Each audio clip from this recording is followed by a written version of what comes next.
Have joining us right now Kyle Busch. He drives a number 18 M&M's Toyota for Joe Gibbs Racing. Of course, he's a native of Las Vegas, Nevada. Kyle, always good to see you here in your hometown. And I know you've won here before at this racetrack. I know you would like to win here again, racing here tomorrow and so forth. So just talk about your outlook as you come to Las Vegas. And this track, I would think, has to take on a little special significance for you.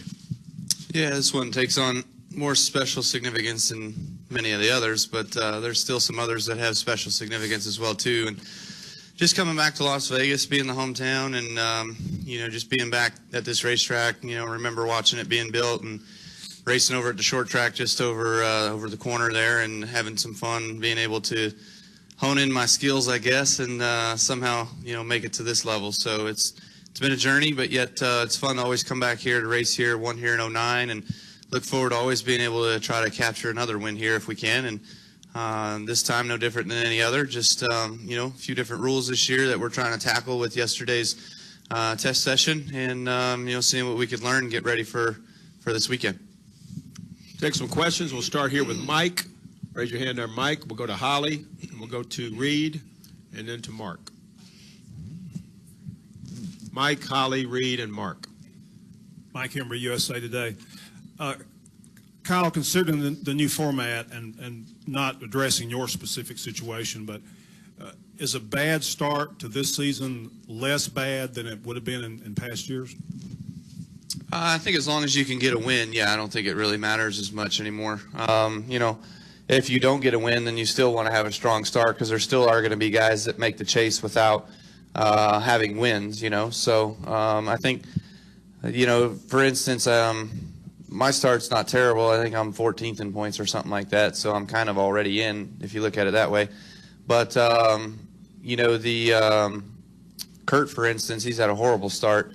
And, if he wins here this weekend, then, all he's got to do is get himself top 30 in points, and he's in, So it changes everything, the way the whole year and everybody's strategy is, and what all it's going to boil down to. And you never know what you see next weekend at Bristol. You could have guys racing each other hard for the win, one move the other out of the way just to get that win and lock themselves in.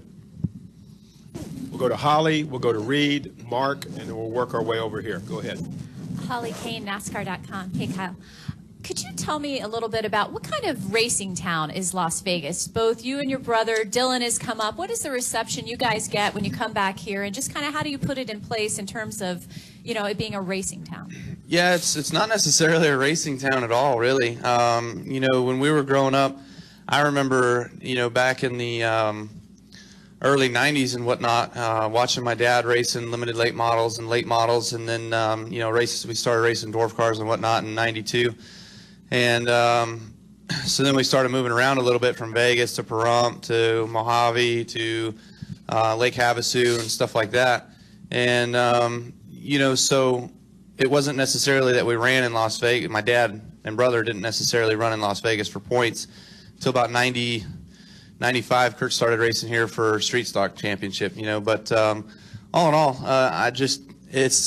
I remember car counts being so great back then in that day, and it was always fun to go to the racetrack. I remember I had my heroes growing up, not necessarily just my dad and my brother, but there were other guys I kind of always pulled for or liked to see do well and stuff like that. And it was kind of neat to see. But from what I understand now, I haven't been out here in a long time, but just like anywhere else in the United States, the car counts are starting to dwindle a little bit. It's tough to get a bunch of guys to get out there and get good racing going on. But, it's always cool to see talent come from anywhere. And Las Vegas has obviously built up three of those, Kurt, myself, and Dylan, but also Brendan as well. Brendan's a native, so he's running nationwide. He's been running a Cup Series before. So it's pretty cool to have four guys from this town, not necessarily being a racing town whatsoever.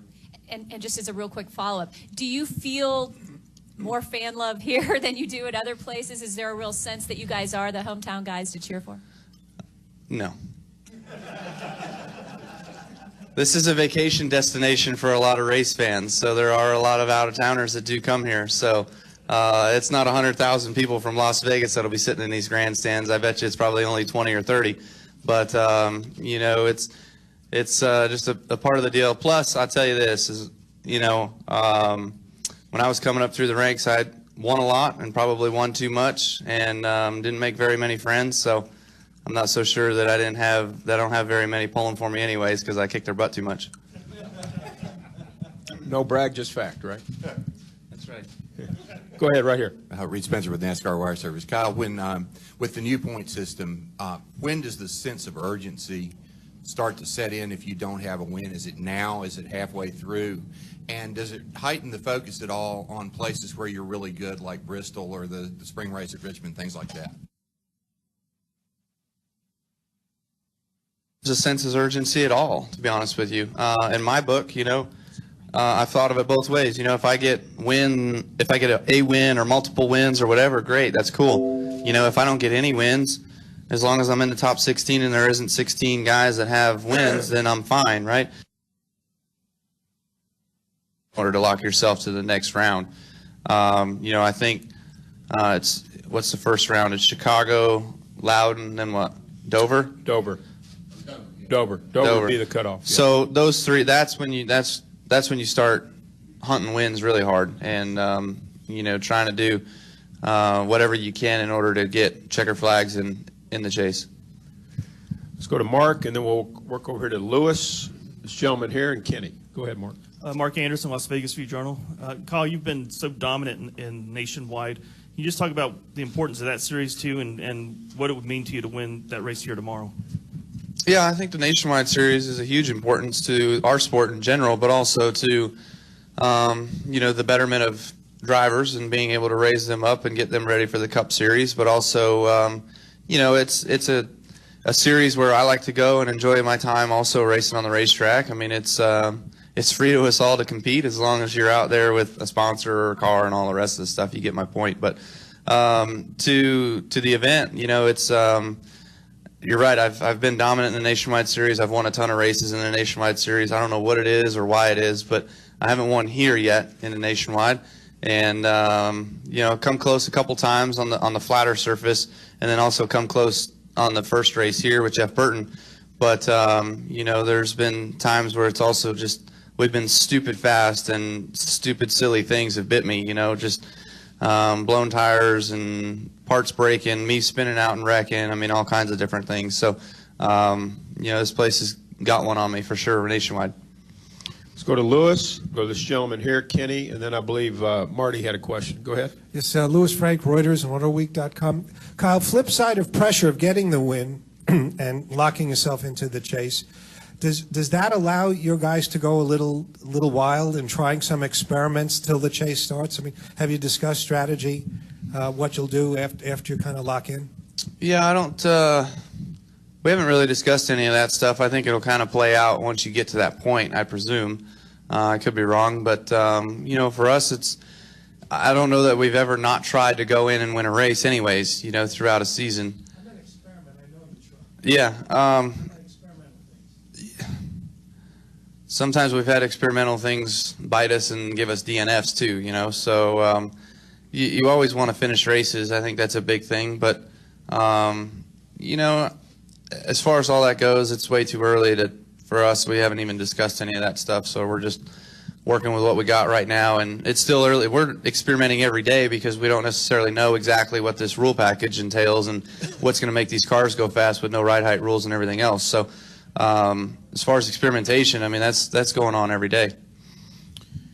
Go to this gentleman right here. Raise your hand, and we'll go to Kenny and Marty, and that might be it. We'll see where we are. Randy Howe, Local Channel 3. Kyle, we talked to Dylan Kwasniewski. He's on cloud 9 as a rookie. You know, he's used to winning a lot before he got to Nationwide. Same boat you were kind of in back then. He credits you guys as his idols growing up here. So what kind of advice, or is there some camaraderie you're trying to teach our young guy that are trying to bring up in the ranks a little bit out there?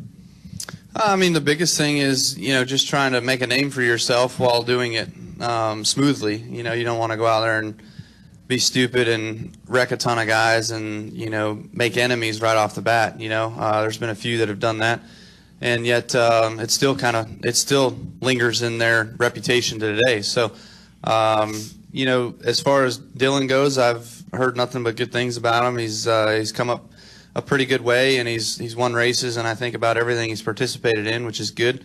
And he's won the K&N West Championship, the East Championship, and now he's got an opportunity in Nationwide. So I think he's got nothing but opportunity there, and you know, hopefully the talent precedes the name, and he can continue on. Kenny Bruce. Kenny Bruce, NASCAR.com. Kyle, now that with the new package, we're finally at a 1.5 mile track. How different do you expect the racing to be here on Sunday, or do you expect it to be different at all? I don't expect it to really be a whole lot different at all, really. I think we've seen some changes in the cars over the last couple of years trying to help all of that, to help passing and everything. And air is at such a premium. I mean, we're running through the corners faster than ever. The faster you go, the more air you want, you know. So I don't know that's going to be that's going to make it any easier to pass guys, is going through the corner faster, you know. So the thing that keeps us all alive is the thing that makes auto racing the hardest thing to make competitive, in my opinion. You know, there are other forms of racing too that I've watched that don't have aerodynamics whatsoever, motocross, snowcross, I mean, all that kinds of stuff, where you see the leader get the lead and they check out and they're gone, you know, and people enjoy that stuff. They love watching that. I think maybe it's just because the guys are jumping and catching air and whatever, and the thrill and excitement of all that is different than watching cars go around in circles 500 miles at a time, you know. So it's all in what you are, who you want to follow, what you want to follow, and what you find exciting about racing. You know, I mean, to me, when I was growing up watching racing, I wasn't just watching cars going in circles. I was studying what they were doing. I was studying what the drivers were doing, what they were saying, and what the crews were doing, and how the pit stops have evolved. I mean, from when I started in 92, 93 watching racing, the Sprint Cup stuff, to today, I mean, so many things have changed. It's amazing to watch what the sport does, and to see what it's going to be in 5 more years. I don't think anybody has any idea. So that's why I watched racing. You know, it wasn't necessarily just, like I said, it wasn't just to watch cars go in circles. Marty, you have a question? Back in the back, and then we probably need to get Jimmy. Marty Smith, ESPN. Good morning, Kyle. When you're just locked in, car, communications with Dave, the way you feel as a driver, what does the zone feel like? When it becomes easy?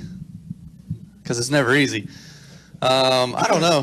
Essentially, sometimes when you're in that zone, man, you're honestly thinking, okay, well, what's going to go wrong?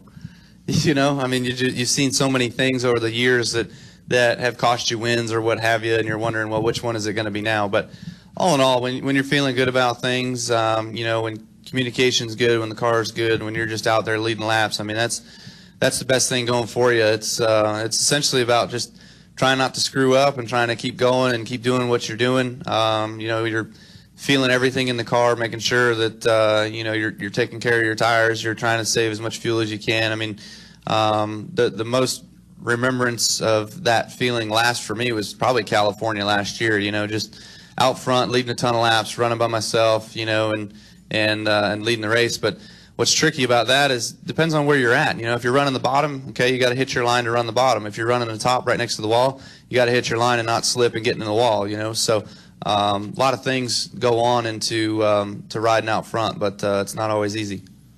Kyle, thanks for coming in. Good luck this weekend at Las Vegas.